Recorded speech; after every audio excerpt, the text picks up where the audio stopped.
Good morning, good afternoon, good evening, YouTubers. This is Jerry Diamond with How to Get Out of Babylon, Flat Earth Homeland, and my other operations that I think I someday will have going, such as, E-Frame's Rescue.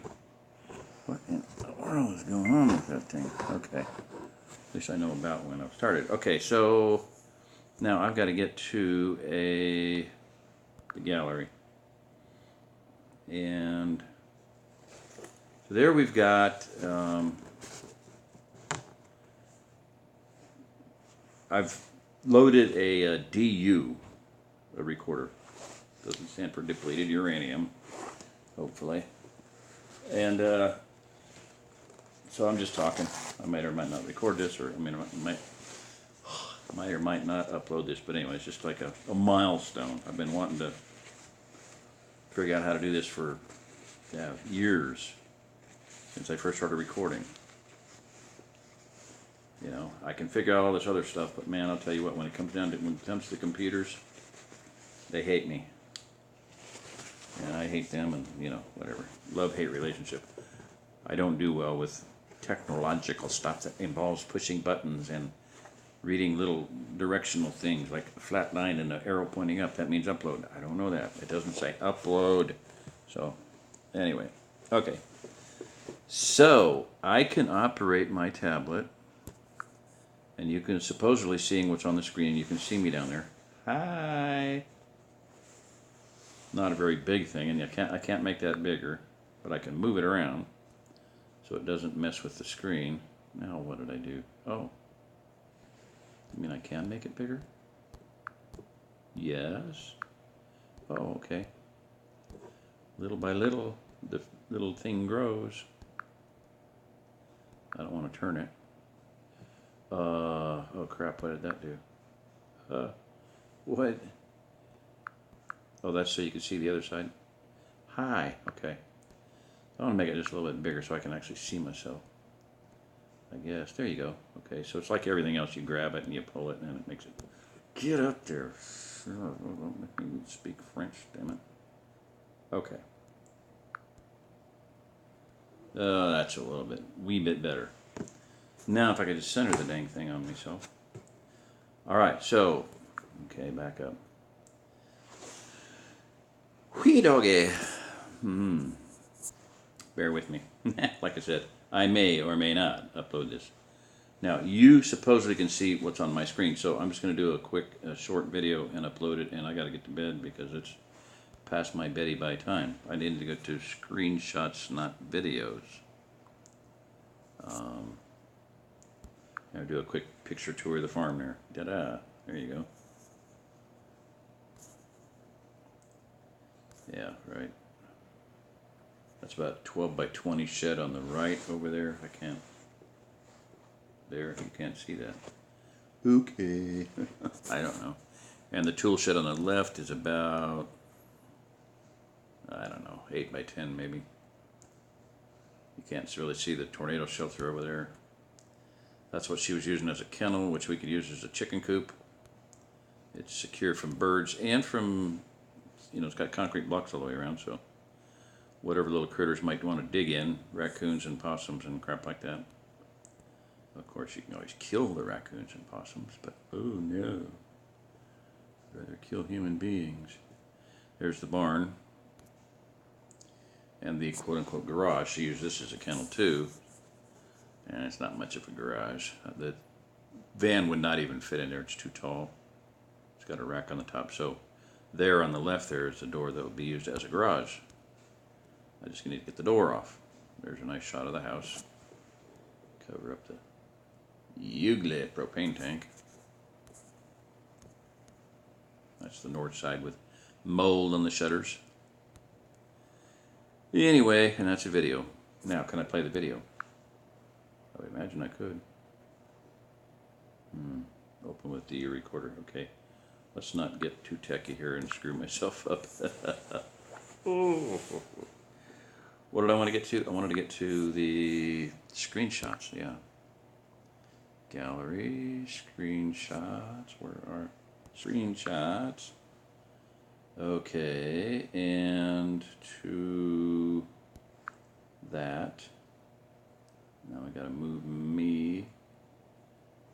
70 way. Maybe shrink it down just a little bit. So this is concerning the Maya Express. So when you're seeing down where the arrow is there, the circle arrow, down towards Central America, it's come swirling around there, circular motion, comes swirling around and bringing up a whole bunch of just sopping, soaking wet air up in the United States. So where you see it start going red and purple, that's where that front and this front coming down from the northwest is going to meet and collide. And it's called the Maya Express. That water is going to come up, just that air front is going to come up loaded with water. He said this, Mr. BB 333 said this thing could drop a foot of rain in a day, or maybe a few hours. Last time it did it, it dropped on Louisiana. I don't remember the results, but this time it is going to hit about, drop over about, allegedly, 14 states, 900 counties. The problem being that a lot of areas up there are, the ground is frozen, so the water will have nowhere to go. All right, next. Blam, blam, blam, blam, blam, blam. Here it is. This is the last time. 4-day rainfall totals near 2 feet. 2 feet in 4 days. That's a foot every every day. No, is that right? 2 feet. No, a foot every 48 hours. Yeah, that's what I meant. That's what I meant. So 24, 48, and 40 in 2 days, 1 foot. 6 inches a day. Wow. Caused devastating flooding in parts of Louisiana, Texas, and Mississippi mid-March 2016. To blame was a seemingly never-ending stream of moisture straight out of the tropics. The resultant flooding led to a state of emergency declaration for the entire state of Louisiana, as many roads, including 2 major interstate highways, were closed, damaged, or destroyed. Okay, so moving right along. That's what it did in 2016. I was wrong, 13 states, whatever. 600 counties. Wow. Okay, I'm exaggerating. 14 states and 900 counties. I think he said 900 counties verbally, but that's where it's going to be allegedly dropping. Now, I haven't seen any notice of it yet. It's supposedly going to hit Missouri. You're talking Texas, Louisiana. You can see the map there. Hopefully you can see the map. This is going to be awesome. Now, here, this is awesome. This is very, very, very interesting. This is from Arduino, somebody, blah, blah, blah, on the Grand Solar Minimum. I'll give you the link to it. But this is a map. The purple is the cold part. And then the bluish there and is snowpack, very, very, very deep snow in the mountains. So why it's not up in the Rockies, that's really bizarrely dumb or whatever, but that's what it was. Okay. This is snowpack, blah, blah, blah. So I got both of them. Sorry. This is your wind, super winds, your storm thing where winds can hit 200 miles an hour. He's thinking that'll be just the starters, 125, something like that. This guy was thinking that it would just be like the lower end of the wind patterns, but that's where your superstorms are going to be. And watch how this builds up. These are volcanic. This is volcanic activity. Of course, you can see the Ring of Fire, Yellowstone, Ring of Fire there in the Western Pacific, and a few other ones, Italy and whatnot. Europe can't get away with scot-free. So put them all together and overlap all of those. The green is your good areas. Look at the United States. I love it. It's almost exactly the triangle on this really, really old map of a triangular area, a wedge. People are trying to figure out what is the wedge-shaped area of George Washington. The inhabitants of the land were driven inland to a wedge-shaped pattern, and that was one of the options. The other one was up into the a triangular area, which is like the initial triangular area that they believe things that people are going to be driven into or led to or brought to because it'll be safer. He calls it the Golden Triangle. It's from the Great Lakes down to mid-Texas and over to that point on the East Coast. That'll be your initial safe zone, and then that'll get shrunk down. That'll be like this, and then it'll be getting shrunk down to the Ozark Plateau, which is basically what this guy was positing or saying. So there's the green areas, the safe areas. Let me move me butt out of the way. There you go. So New Zealand, apparently all the New World Order people are heading for New Zealand. This is it. I mean, this tells you why they, they know something. They've known about this, while they're harping on, global warming, carbon tax, blah, blah, blah, global warming. Well, we're heading into an ice age is the truth of it. Now, the little sliver there in America, the Pentagon, a lot of people have known this for a lot of years. We were going to rent the property in the house of a family from California, and it was built by a guy from the Pentagon, ex-CIA, ex-Pentagon, and it was built, we heard that he built it there because it was one of the only places in the United States that would be free of problems, and this goes back probably 40 or 50 years. So, and the cost of the house was like, he owned the material, the lumber company, and the cost of materials 40 or 50 years ago was just staggering, $200,000 in materials. Huge. It was so big that my daughter instantly recognized the vastness of it, because most people look at it and went, oh, that's pretty cool. But from the road, she could see that the people door was like,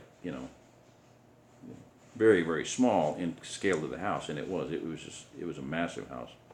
So it had huge ballrooms, concert rooms, and a couple pianos. It had walk-in cedar closets that were bigger than most people's bedrooms that were bigger than most people's houses, bidets in the bathroom to tuish your butt off, the whole 9 yards. It was a monstrous house. It would be just a toilet bowl for.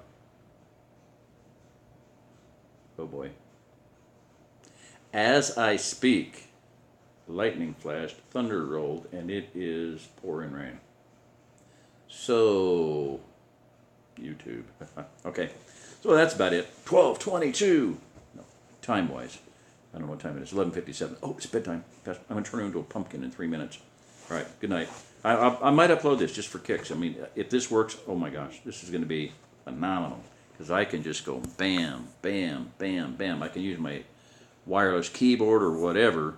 But, yeah, this is going to be phenomenal. Cyclonic storm. Guess what that was? This was a fire. This was a front. Hey, that looks very similar to that. But this was dry. This was this is something I want to talk about, the Peshtigo fire. The other great fire. This will be a fascinating and very instructive deal, because same day as the Great Chicago Fire of 1871, about 250 people died, something like that. Chicago, 2,500 people died in Peshtigo, Wisconsin, and nobody really thought, who cares? Peshtigo's not important. Actually, they didn't know about it for quite a while. But two things happened. Two things. The fire burned wood, correct? It burned homes, yep. It burned telegraph poles, communications. Nobody knew anything was happening. And it burned the roads, because the roads were macadam, corduroy. Laid trees down. A Scottish guy, Robert Macadam, invented that, and that's what their roads were. Well, they got burned, so they couldn't get out. Mud, crap, just and then help couldn't get in. They couldn't bring in water, so people starved to death, froze to death, whatever. I don't know. Just horrible, horrific, absolutely horrific loss of life. By far the worst natural disaster in the history of the United States, as far as I know. So, anyway, pretty cool. Not pretty cool. It's instructive. I mean, sorry, but yeah. Do your own research. Bring your own research to the table. Yeah, wiped out the whole town pretty much, and just fried a bunch of people. So, all right. This is Jerry Diamond with How to Get Out of Babylon. If you're listening to this, where's the camera over there? You are the remnant. Now, how do I stop it?